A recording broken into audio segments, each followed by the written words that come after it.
Today's story is a descent into betrayal, obsession, and the kind of heartbreak that doesn't just shatter, it destroys. What happens when love is innocent, but desire turns cruel?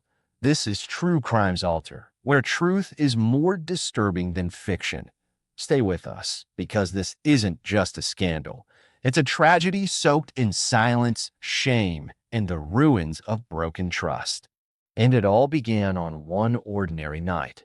Because in the end, no fantasy is worth a soul, and no thrill justifies a grave. The room was dim, curtains drawn against the early morning sun. A man stood at the edge of a blood-soaked bed, his hands trembling, his breath heavy and uneven. In one fist, he gripped a large kitchen knife, its blade slick and dripping. His chest heaved with every breath. Across from him, curled up and bleeding, was a woman, her back against the headboard, sobbing, whispering broken apologies through quivering lips. "Please, I didn't mean to," she choked, clutching a deep wound in her shoulder. But he didn't respond. His eyes stared through her, unfocused and burning. The blade in his hand twitched. The floor was streaked with red. His voice was low, hoarse, almost distant. "You ruined me." The knife rose again, casting a long shadow across her face. She screamed. When a heart is faithful but shattered beyond repair, even the quietest soul can awaken the devil inside. 2 nights earlier, Kaylin was a soft-spoken 22-year-old who still believed in love like it was sacred. Loyalty, honesty, the kind of trust you don't teach but inherit, that's what he lived by. He wasn't the loudest in class or the flashiest at events, but what drew people to him was his heart. His girlfriend, Zariah, was also 22, but nothing like him in spirit. Where Kaylin was calm, Zariah was electric, wild, unpredictable, and drawn to the thrill of the moment. Somehow, their opposites didn't clash. They completed each other. Or so it seemed. For the past year, they'd been the couple everyone at Jackson Ridge College noticed, the golden pair. To Kaylin, Zariah wasn't just someone he loved, she was everything. His first real relationship, his deepest connection, the person he told everything to. He supported her dreams, planned surprise outings, wrote notes in her textbooks. Every time she wanted to go somewhere new or try something crazy, Kaylin made it happen. His love was pure. Naive, maybe, but pure. Zariah loved him back, or she thought she did. Kaylin was sweet, safe. He gave her consistency, attention, warmth. But under the surface, Zariah carried a gnawing dissatisfaction. It started small, just boredom in their routines, but it grew into something darker. She longed for chaos, something unpredictable, something forbidden. And in the quiet, gentle arms of Kaylin, she couldn't find it. She never told him that. Never said the way he held her sometimes felt more like security than passion. She kept her restlessness hidden behind kisses and soft smiles. Then came the party. It was a Thursday night, end of midterm season, and the university's student council was throwing the biggest event of the semester. Lights, liquor, and loud music. Everybody talked about it. For most, it was an excuse to blow off steam. For Zariah, it was an invitation to misbehave. She spent nearly an hour picking out her outfit, a body-hugging emerald dress that shimmered under the light. "You look unreal," he said, standing behind her as she adjusted her earrings in the mirror. She smiled, eyes flicking to his in the glass. "Thanks, baby. Tonight's gonna be one to remember." He nodded, kissing her shoulder. "As long as I'm with you, it always is." They walked to the party hand in hand, the night breeze warm against their skin. The music thumped from inside the Student Union building, bass so deep it rumbled through the pavement. Inside, the energy was electric. Colorful lights, the scent of sweat and smoke, students dancing like the world was ending. Kaylin and Zariah stayed close, sipping drinks, saying hi to classmates. Kaylin never let her glass go empty. He held her waist when the crowd pressed in. He smiled at every joke, even when she barely looked at him. But Zariah wasn't really there. Her eyes had drifted across the room to where 6 of Kalen's boys were posted near the back bar. Marlon, Theo, Deshaun, Tuyun, Elias, Malik. She'd always been cool with them, Kalen's crew, but tonight something was different. They were loud, drunk, reckless. Each of them carried a kind of energy she'd never let herself notice before. Or maybe she had and just pretended not to. That's when the thoughts crept in. Zariah had fantasized before about being with someone else, about multiple someone else's. Not because she didn't love Kalen, but because there was a thrill in the idea of something wild, something dangerous, something shameful. That night, the drinks and lights made the fantasy feel real, too real. She leaned into it. Subtly at first, smirks across the dance floor, lingering glances, the way her hand brushed Malik's when he passed her a drink. Each of the guys picked up on it. They weren't dumb. They exchanged sly looks when she laughed too hard at Deshaun's joke or let her fingers rest too long on Marlon's chest. Kalen didn't notice. He was off talking to a friend from class, glancing back every now and then, smiling when their eyes met. He trusted her, completely. But the devil doesn't knock when temptation opens the door. Zariah turned to him and said, "Babe, Carla and I are going to the bathroom to fix our makeup. We might take a while, okay?" Kalen nodded without hesitation. "Take your time. I'll be right here." And just like that, she walked away, heart pounding, not with guilt, but with something worse, desire. She'd already planned it. She texted Marlon, "You first. Meet me in the third-floor bathroom." The others were told to wait nearby. Marlon arrived minutes later, smirking as he slipped inside and shut the door. What followed wasn't love. It wasn't even lust. It was performance. A private stage for a secret show. Quick, impersonal, dirty, just the way she wanted it. When he was done, she fixed her dress and opened the door for Theo, then Deshaun, then Tyron, Elias, Malik, one by one, like actors in a twisted scene. Her breath got heavier, her mind more detached. By the last one, it didn't even feel real. But when sin becomes ritual, the soul begins to rot unnoticed. Kalen stood by the snack table, sipping ginger ale, checking the time. He noticed Carla reappear, alone. "Hey, where's Zariah?" he asked. "Oh," Carla said quickly. "She stayed behind to talk to someone. She'll be out soon." He believed her. Why wouldn't he? He scanned the room for his friends, but none were in sight.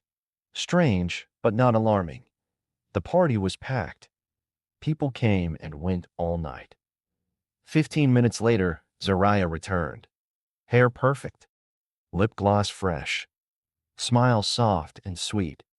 She walked straight up to him, wrapped her arms around his neck, and whispered, "Did you miss me?" He pulled her close, relief in his voice. Always. They danced for the rest of the night like nothing happened. Like she hadn't betrayed him in the most unimaginable way. Kalen laughed, kissed her forehead, told her she was beautiful. And behind her smile, Zariah remembered every face, every breath, every hand, every lie. The party wound down around 2 a.m. Zariah leaned into Kalen and whispered, "Let's go back to your spot tonight. I don't feel like sleeping alone." He smiled, nodded. He loved when she wanted to stay over. It made him feel chosen, special. They walked home together under the orange haze of streetlights, the laughter from behind them fading into the stillness of the night. At his place, Kalen made tea like he always did after a party, mint and honey, her favorite. She kicked off her heels, curled up on the couch, acting like nothing was different, like she hadn't committed a betrayal so deep it would shatter most men. They drank their tea in silence. Zariah leaned her head on his shoulder. He kissed the top of her forehead. Then they went to bed. He wrapped his arms around her like always, her back against his chest, her hand resting on his heart full, her mind elsewhere. Zariah stared into the dark, not with regret, but with a strange calm. She'd done what she wanted. It was wild. It was surreal. It was unforgettable. For her, that night had been a secret thrill. For him, it was just another quiet evening with the woman he loved. But what is hidden in darkness does not remain there forever. The truth, like rot, always rises. Morning came with a golden light spilling through the blinds. Kaylin stirred before she did, as usual. He loved waking up before her. It gave him time to just look at her face, at the peace he thought was mutual. He watched her chest rise and fall, her curls splayed across the pillow like waves. For a moment, he forgot the strange feeling he'd had last night. That brief gut tug that something was off. He shook it off. She loved him. That's what mattered. He got up, careful not to wake her, and started making breakfast. Eggs, toast, sliced mango. His phone buzzed on the counter. Once. Twice. Then 3 times. Frowning, he wiped his hands and picked it up. Unknown email address. Subject, you deserve to know. Confused, he tapped the notification. If you're enjoying this story, kindly do us a favor and subscribe to our channel. It is free and won't cost anything, but it means the world to us. We're just a small channel trying to grow. Thank you, and back to the video. The message inside was short. Last night, while you waited, this is what happened. Your friends aren't your friends, and she's not who you think she is. These videos are already out there. Attached were 6 files, each named after one of his boys. Marlon, Theo, Deshaun, Tuyon, Elias, Malik. For a moment, he couldn't breathe. His finger hovered over the first clip, part of him praying this was some sick joke. He pressed play. Grainy bathroom footage flickered on screen. The angle wasn't perfect, but clear enough. Marlon and Zariah, her back against the tile, dress hiked. Kaylin's breath caught in his throat. He slammed the phone down, shaking his head. No. This ain't real. But his hand, trembling, reached for it again. Play. Theo. Then Deshaun. Then Tyrone. Elias. Malik. Each clip more devastating than the last. Each one undeniable. Her face. Their faces. The sounds. The chaos. His knees buckled. He slid down the cabinet and sat on the floor, the phone buzzing again in his lap. Another email. It's public now. Group chats. Screenshots. People been watching since last night. And so the shame was no longer private. Betrayal had stepped into the spotlight. He looked up toward the bedroom, his heart in pieces, his world undone. His mind raced, every second of last night now drenched in a new, bitter color. Her smiling face. The kisses. The whispered, "Did you miss me?" All lies. All performance. Rage began to take root beneath the heartbreak. Slow at first, then wildfire. He stood, still shaking, and marched to the bedroom. She was still asleep, breath steady, unaware, peaceful, innocent in appearance. Kaylin stood over her, phone in hand, jaw clenched so hard it ached. Zuriah. His voice cracked. She stirred, blinked up at him. Baby, what's wrong? He didn't answer. He held the phone toward her face and hit play. The screen lit up. So did her eyes. Wide. Terrified. "Where did you get that?" she gasped, sitting up. "That's what you have to say?" His voice was razor thin. "You not even gonna deny it?" Her face crumpled. Kaylin, I didn't mean for you to find out like this. I was drunk. I wasn't thinking. It was just a dumb mistake." "A mistake?" His voice rose. 6 times, Zariah? 6 of the people I called brothers? She looked down, unable to meet his eyes. "I didn't do it to hurt you. I needed something different. Something I couldn't get with you." A hollow, broken sound. "So you did all that because you were bored? You could have just left me." "I didn't want to hurt you." Her voice cracked. "I didn't think it would get out." He stared at her, stunned. "You didn't think it would get out? That's what matters to you?" She reached for him. I'm sorry. I'll do anything. Just, please. But her touch repulsed him now. It was the hand of a stranger, a liar, a performer who had turned his love into a punchline. Kalen stepped back, turned away. The rage had stopped burning wild. Now it simmered. Controlled. Quiet. That was worse. I need air, he muttered. Kalen, wait. Please don't go. She stood from the bed, arms out. He looked at her one last time. You broke me, he said quietly. You killed something in me. Don't talk like it was a little mistake. You made your choice. He left the room.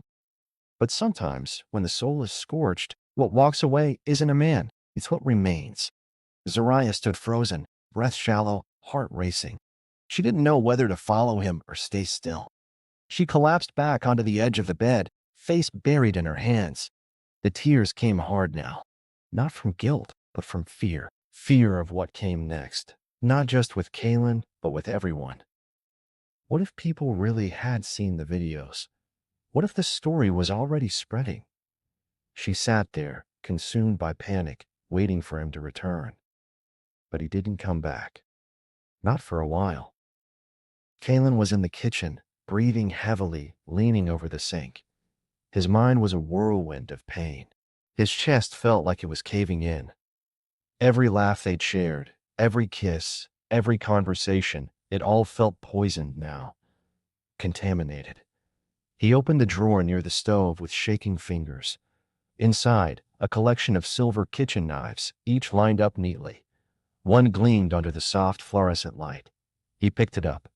Heavy, cold, familiar. And in that moment, love didn't die. It mutated. He stared at the blade like it might answer the questions his heart couldn't. Images filled his head, Zariah pressed up against bathroom tiles, each of his friends touching what he thought was his alone. The betrayal wasn't just physical. It was psychological, social, spiritual. He had given her everything, trusted her without question. He gripped the knife tighter, his reflection fractured across the metal. She did this. She made me this. The voice in his head wasn't his anymore. It was pain, sharpened and twisted. Kalen walked slowly back toward the bedroom. The floor creaked under his feet. The knife stayed hidden behind his back. Zariah sat up fast when she saw him, hope flashing across her face. Kalen, I didn't mean to do this to you. I swear. I know it was wrong. But please, let's talk. Please. He didn't say anything, just looked at her, long cold. Say something, she whispered. His voice was eerily calm. You think we can fix this? She opened her mouth to respond, but her eyes dropped to his hand. The knife. The blood drained from her face. Kalen, please, what are you doing?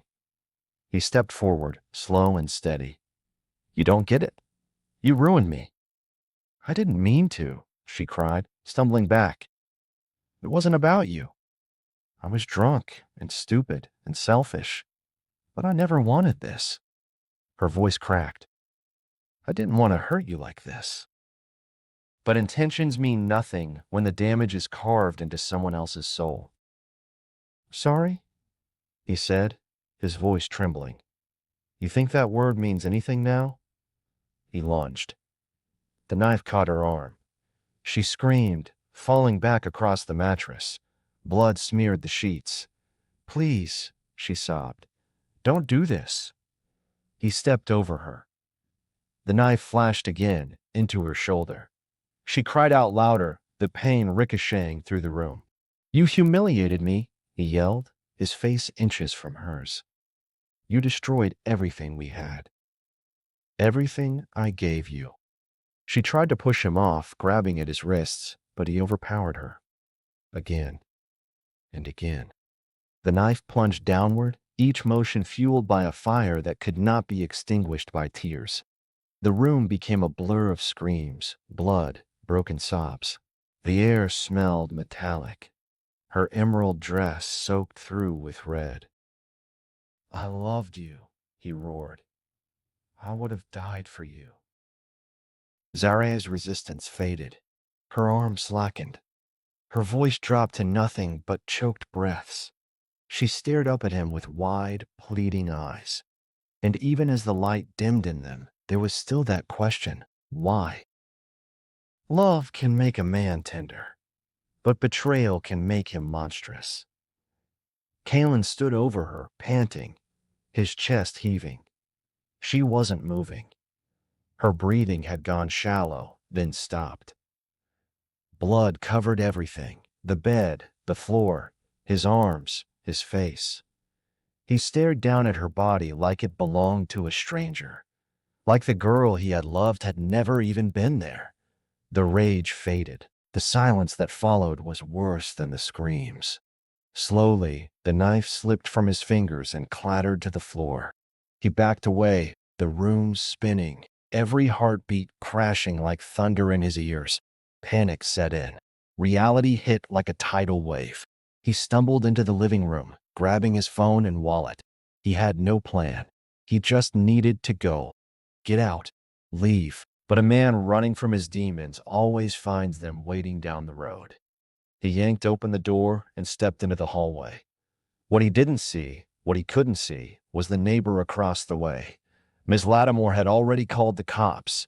She'd heard the screams, seen the blood seeping under the threshold, and now she watched from behind her door, phone still in hand, trembling. Kalen didn't get far. 3 blocks down, still covered in blood, dazed and lost, he was surrounded by flashing lights. He didn't resist, didn't speak, just stared past the officers, face blank. At the station, he confessed everything, every detail, the videos, the betrayal, the stabbing. His voice was flat, robotic, as if he were reciting something he'd memorized. The detective asked, "Did you plan to stop after her?" Kalen looked up slowly. "No," he said. "I was going to find the rest of them. They deserved it too.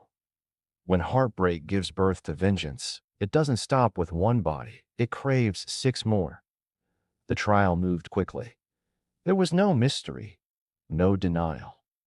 The evidence was overwhelming, the confession unwavering. The court reviewed the videos, the statements, the leaked footage that had circled the student body like wildfire. The 6 men Zariah had been with were publicly named and shamed. Their reputations fell apart overnight. Some called them predators. Others saw them as complicit opportunists. Either way, their lives changed too. Kalen never looked at them again. He sat through his sentencing, face blank, listening as the judge read out the verdict: life in prison without the possibility of parole. The courtroom was quiet. The silence of a tragedy no one wanted to speak out loud. Zariah's murder sent shockwaves through the campus and beyond. Jackson Ridge College, once proud of its unity and spirit, was now divided and haunted. The dorms echoed with whispers. The classrooms felt colder. Some students blamed Zariah, others condemned Kalen, but most didn't know where to place the blame. They only knew they were afraid. Her grave was small, out of town. Not many from the college attended the funeral. Her parents sat in the front row, stunned and pale. Her mother, Ayana, spoke to a local news outlet through sobs. "She was more than a mistake," she said. "She was my daughter. She was a light. And now she's gone because someone couldn't walk away." Her father, Mr. Santee, didn't speak at all. Not to the media. Not to family. He buried his grief in silence. Kalen's mother, Elaine, visited him once a month. She cried every time. "You were my gentle boy," she told him through the glass. "Why didn't you call me? Why didn't you just come home?" He had no answer. He never did. He rarely even lifted his head anymore. He became a ghost in prison, quiet, withdrawn, lost in his own mind. Inmates whispered about him. Some admired him. Others pitied him. But no one spoke to him for long. He refused therapy, declined prison programs, refused to write letters. He lived in the silence of what he'd done, a silence louder than any scream. The media turned the story into a national conversation about loyalty, about infidelity, about the rage that follows when trust is shattered. Talk shows debated whether Kalen was a monster or a martyr. But somewhere in the noise, the truth got lost. Because in the end, 2 lives were destroyed and many more scarred, all because one woman chased danger and one man chose vengeance.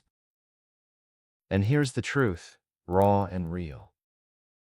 If you were ever betrayed, if your heart is torn open and your soul filled with rage, walk away. Walk away. No amount of revenge will unbreak your heart, but violence will bury you in chains, or worse, someone in a grave.